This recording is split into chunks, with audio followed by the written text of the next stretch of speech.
Hola Marc, ¿qué tal? ¿Cómo estás? Muy bien, Vicente. Buenos días y feliz año.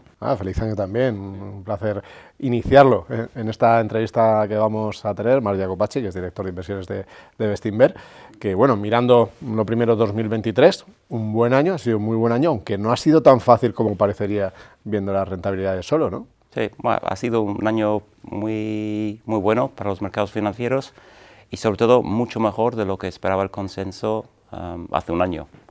El otro día recordaba nuestra entrevista de hace un año donde te comentaba que casi todos los estrategas, todos los economistas esperaban una recesión en Estados Unidos y en Europa en el año 2023 y los estrategas esperaban unas caídas muy importantes de los beneficios empresariales y por consecuente de las bolsas. Nosotros veíamos menos probable esta recesión por varios factores. La gran acumulación de ahorros en las familias durante la época del COVID, la fortaleza de los balances de gran parte del mundo empresarial, la continuación del proceso desinflacionista que empezó en octubre del 2022 y la reapertura de China después del levantamiento de las restricciones COVID. También, hablando con nuestras empresas, nos indicaban o nos sugerían que los beneficios empresariales iban a ser más resilientes de lo que pensaba el consenso. Y si a todo se le añades que hace un año, a finales de 2022, las valoraciones en el mercado estaban muy bajas, había muchas empresas descontando una recesión casi para siempre, puedes entender esta reacción tan fuerte al alza que hemos visto cuando los mercados han empezado a ver que la economía y los beneficios empresariales tenían mucho más fortalecido de lo esperado. Luego comentamos más si te parece si esa recesión acaba llegando, ¿no? Sí, sí, sí. Antes coméntame qué tal han cerrado los distintos fondos en términos generales, los distintos fondos de Bestinver de los distintos activos. Sí, ha sido un muy buen año para Bestinver. Casi todas las distintas estrategias de la casa de renta variable y de renta fija la han hecho mejor que sus índices de referencia y mejor que gran parte de su competencia en renta variable y en renta fija. En renta variable destacaría varios de los fondos, los dos insignias de la casa, Bestinfund y Bestinver Internacional, con una rentabilidad de alrededor del 25%. También Bestinver Grandes Compañías, también con una rentabilidad cercana al 25%. Bestinver Bolsa, que a pesar de todos los riesgos políticos que vemos en nuestro país, ha tenido una rentabilidad cercana al 26%.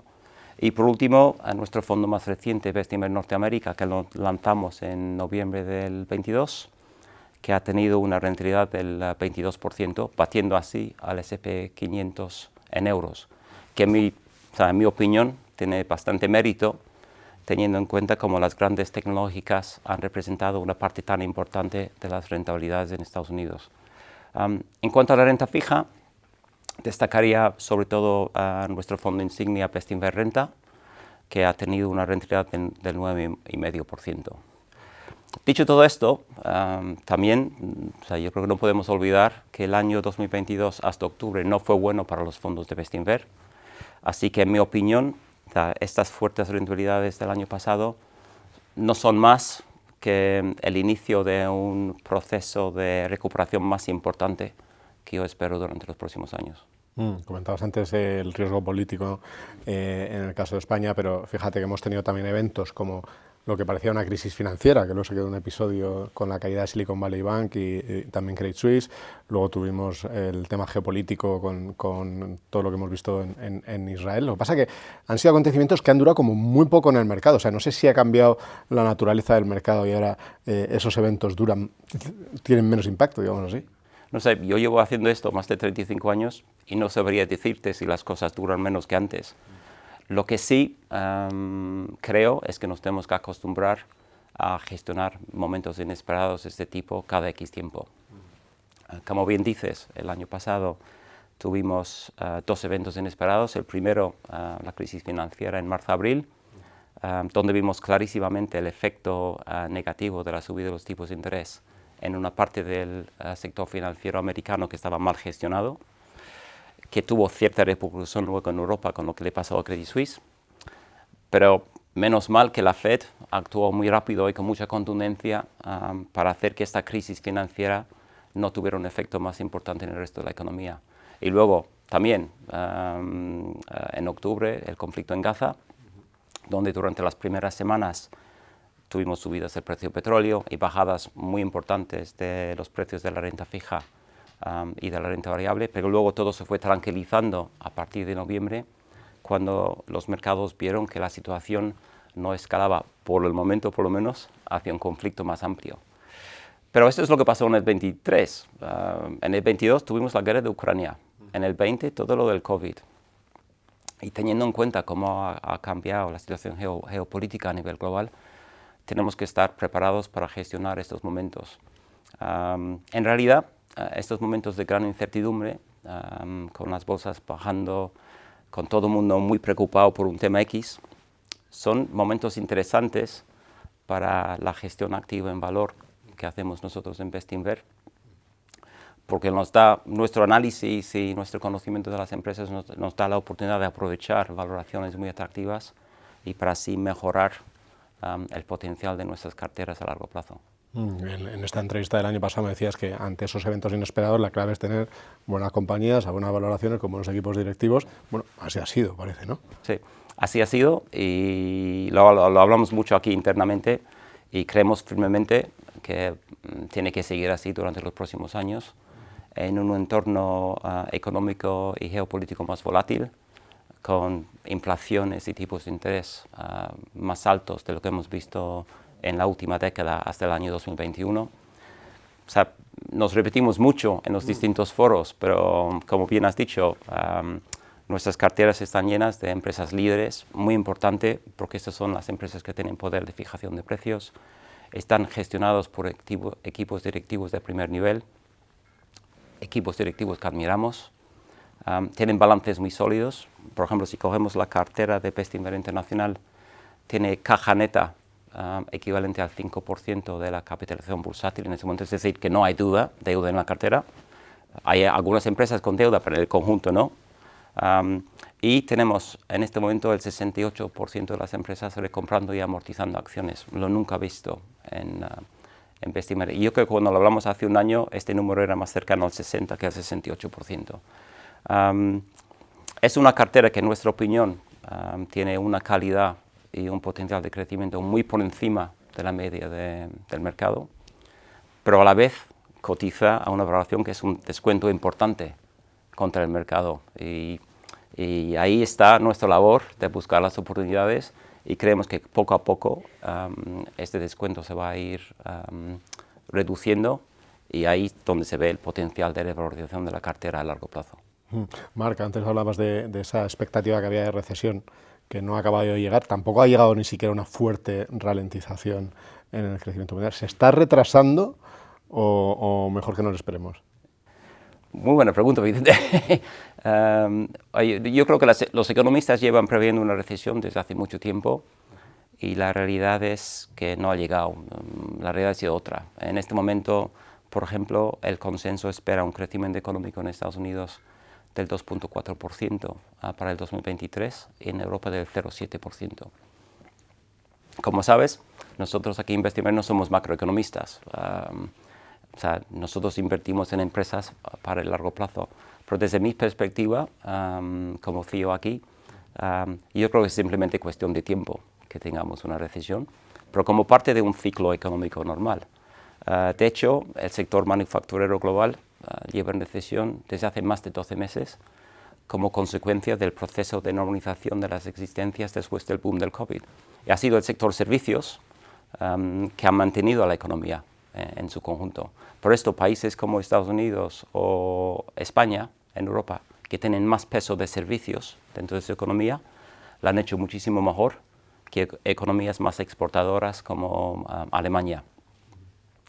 En mi opinión, hay que darle un poco de hierro a la palabra recesión y si llega al fin, que creo que llegará en algún momento, no veo razones para que sea una recesión muy pronunciada, teniendo en cuenta que la fortaleza de los balances de las empresas, de las familias y del sector financiero a nivel global. si miramos históricamente, las recesiones han durado alrededor de 11 meses. Es verdad que las bolsas tienden a sufrir temporalmente, pero paradójicamente las empresas buenas, los líderes que hemos hablado, que tenemos en nuestras carteras, tienden a fortalecerse en esos momentos de recesión contra su competencia, es decir, que incrementan su valor a largo plazo. Y lo que te quiero decir con eso es que si al final llega una recesión, que si llega, o sea, nadie lo puede saber con antelación, si llega y vemos que las bolsas sufren y que las empresas buenas que nos gustan sufren injustificadamente en bolsa, nosotros estaremos muy atentos para aprovechar la oportunidad. Lo que sí ha cambiado respecto a hace un año es la situación de los tipos de interés. Ahora los bancos centrales, bueno, sobre todo la Fed, empieza a haber bajadas de tipos de interés por el camino. No sé cuánto cambia esto la estrategia de inversión, la composición de las carteras. Sí. Es también una buena pregunta. Después de 2 años de subidas de tipos, parece claro, como bien dices, Vicente, que los bancos centrales van a empezar a bajar los tipos a partir de este año como consecuencia de las fuertes caídas de la inflación a nivel global. Como ejemplo, si cogemos a las grandes economías del mundo, la inflación en estos países tocó el máximo del 8.1% en octubre del 2022 y este número ahora está en el 3.3%. Y la última vez que que la inflación estaba a estos niveles, los tipos de interés estaban 400 puntos básicos por debajo de donde están en este momento. Entonces, clarísimamente hay margen, hay capacidad para importantes bajadas de los tipos de interés durante los próximos 2 años, pero la cuantía final dependerá un poco de las perspectivas económicas de cada país y de la continuación del proceso desinflacionista. ¿Cómo cambia esto la estrategia de inversión? Es bastante sencillo, pero básicamente todas las empresas más perjudicadas durante los 2 años de subida de tipos deberían empezar a hacerlo algo mejor o dejar de hacerlo tan mal. Ahí estás hablando sobre todo de empresas con más deuda, como las inmobiliarias, los utilities, las eléctricas, las empresas renovables, las empresas medianas y pequeñas que han sufrido mucho en bolsa en los últimos 2 años, porque normalmente las empresas pequeñas tienen más deuda que las grandes. En Estados Unidos, por ejemplo, las empresas pequeñas tienen 3,5 veces más deuda sobre EBITDA que las grandes. Y normalmente la deuda que tienen es a un coste más variable que fijo. Entonces, todas estas empresas deberían empezar a hacerlo mejor en bolsa y, de hecho, es lo que hemos visto en los últimos 2 meses del año pasado. Sí, porque se hablaba mucho de que durante buena parte del año de 2023 la subida de las bolsas era un poco engañosa, se decía, ¿no? Porque era un grupo de grandes compañías, las 7 magníficas o el Big Seven que lo llamaban, sí, que las grandes tecnológicas que habían liderado los índices, pero que el resto del mercado prácticamente no había subido. Es verdad que esto había cambiado en los últimos 2 meses, sí, se había ampliado un poco, ¿no? Esa amplitud de mercado que se llama técnicamente. ¿Pensáis que esto puede mantenerse en 2024? Sí, yo creo que sí, pero antes de contestarte te voy a contar un poco primero para entender muy bien por qué los 7 magníficos lo han hecho tan bien, porque o sea, han subido como un 75% en bolsa y han batido al índice S&P Equal Weight, que es poniendo el mismo peso a cada empresa en el índice, casi en 60%. Así ha sido un año espectacular. Es verdad que cuando lees comentarios en la prensa financiera sobre eso, muchas veces se dice que no está justificada o que en parte está debido a una burbuja de la inteligencia artificial. Y yo creo que no es tan sencillo. O sea, yo creo que estas empresas, primero, estaban entre las más penalizadas por las caídas de la bolsa en el año 2022, y segundo, han sido las empresas que han publicado unos resultados operativos mucho más fuertes de lo que esperaba el mercado hace un año. Y de hecho, todas las empresas han tenido unas subidas de estimaciones muy fuertes mirando hacia adelante. Y te pongo, por ejemplo, Meta, que tenemos en nuestras carteras, como sabes, desde hace varios años, que la acción ha subido un 200% el año pasado y sus estimaciones de beneficios han subido un 100%. Entonces, teniendo en cuenta que la acción ha subido más que los beneficios, el múltiplo se ha expandido clarísimamente. Pero venía desde un nivel a finales del 2022 que la acción estaba muy barata. Estaba cotizando a un múltiplo PER ajustado por caja de entre 8 o 9 veces, porque el mercado creía que teníamos problemas estructurales muy importantes. Y ahora está a 14, 15 veces. Es verdad que no es la empresa tan barata que había hace un año, por eso nosotros hemos ido reduciendo nuestra participación durante este año, poco a poco, pero 14, 15 veces para una empresa de la calidad de Meta es bastante atractivo, pensando en el largo plazo todavía. Esta tendencia a favor de los grandes tech empezó a cambiar en el mes de noviembre por el cambio de sesgo por parte de los bancos centrales. El hecho de que ya no van a subir más los tipos y al contrario van a empezar a bajar los tipos en el año 2024. Y esto ha producido lo que acabamos de comentar antes, que ha habido más interés en empresas más endeudadas, las empresas medianas y pequeñas, las empresas más cíclicas. Y nosotros en nuestras carteras, donde tenemos bastantes empresas más cíclicas, pero sin deuda, tenemos cíclicas con muy poca deuda y normalmente tienen caja neta, pero esas empresas cíclicas como las cementeras, las empresas de autos, la han hecho muy bien, es que han tenido subidas en los últimos 2 meses de más del 20%. Otro, por ejemplo, que tenemos en cartera, que entra en esta parte de empresas que lo han empezado a hacer mejor otra vez, es Harley Davidson. Harley Davidson redujimos un poco nuestra participación a principios del año pasado porque había tenido un año estelar en el 2022, pero en los últimos 2 meses del año pasado ha subido más del 40%. Pero lo interesante es que a pesar de esa subida, sigue estando un 25% por debajo del precio que estábamos vendiendo hace un año. Entonces todavía tiene más para subir. Entonces te cuento todo eso para intentar contestar tu pregunta, que es bastante complicada,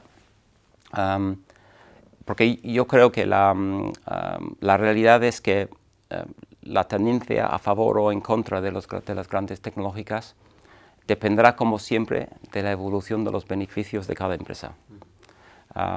En mi opinión, un entorno con bajada de tipos de interés, con una continuación del proceso desinflacionista y con las economías sosteniéndose bastante bien, es un entorno más favorable para que estas otras empresas que han empezado a hacerlo mejor a finales del año pasado deberían seguir haciéndolo mejor durante este año.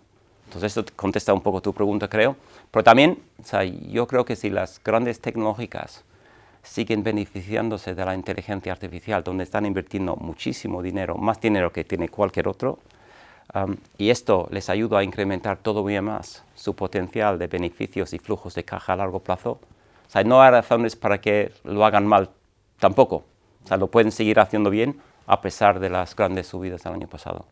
Una cosa, Marc, hemos visto entre las compañías que han sorprendido en la parte positiva en sus resultados, hemos visto que mucha venía por mejora de márgenes, por reducción de costes. Claro, hay un momento en que la reducción de costes ya no da para más, ¿no? ¿Cuándo crees que puede volver a tirar el incremento de ventas de los beneficios?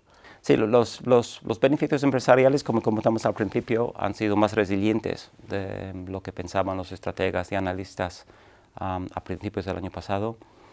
En este momento el consenso espera un incremento de beneficios por acción del 5% en Estados Unidos y del 7% en Europa para el año 2023, queda pendiente todavía el último trimestre del año. Estos incrementos de beneficios por acción vienen por 3 factores. Primero, el crecimiento de ventas, como comentas, y ahí, o sea, no podemos olvidar que las economías de Estados Unidos y de Europa han tenido unos crecimientos nominales el año pasado de alrededor del 6%, y esto es muy importante para las ventas. También han venido por reducción de costes, como bien dices, y luego también otro factor que se habla menos, por recompra y amortización de acciones. Es verdad que el crecimiento de las ventas en el conjunto de la economía se está ralentizando, evidentemente porque tenemos un poco menos de crecimiento real y menos inflación, es decir, menos crecimiento nominal. Esa es una tendencia que, en mi opinión, va a seguir durante este año 2024 y una parte de 2025. Así que es muy complicado contestarte exactamente cuándo van a volver a crecer las ventas.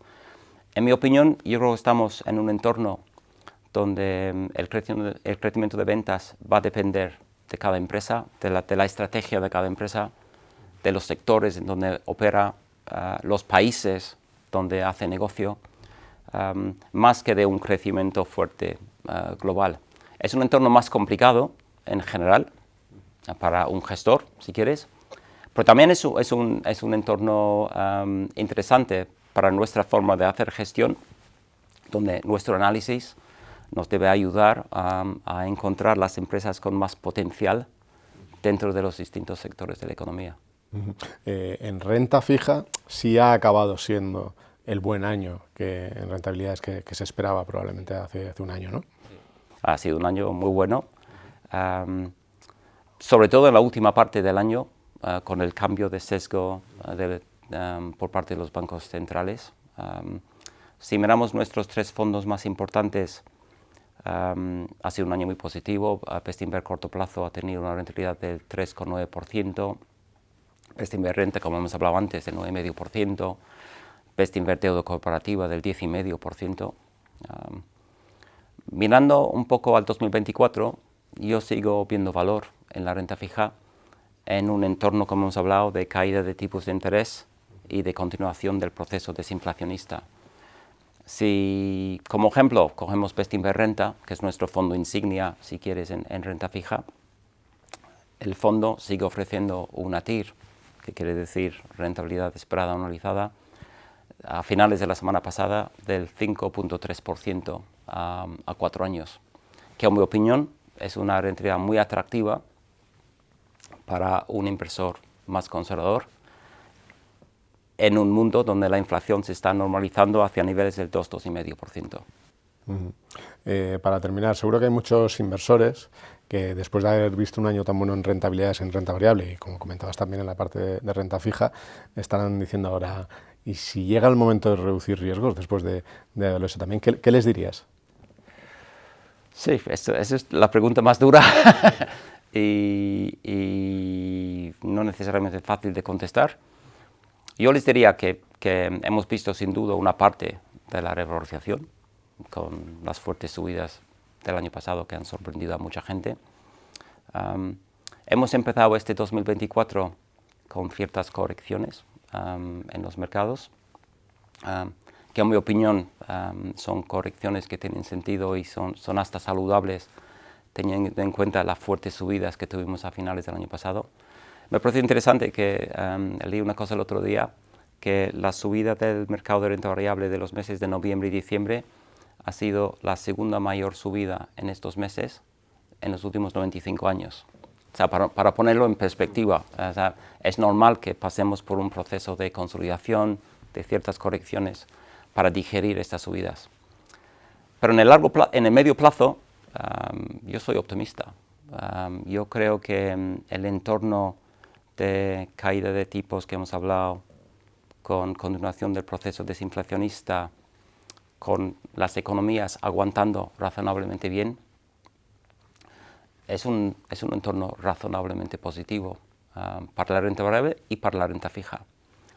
En cuanto a la renta variable, para separar un poco los dos activos, es muy complicado saber exactamente lo que van a hacer las bolsas en su conjunto.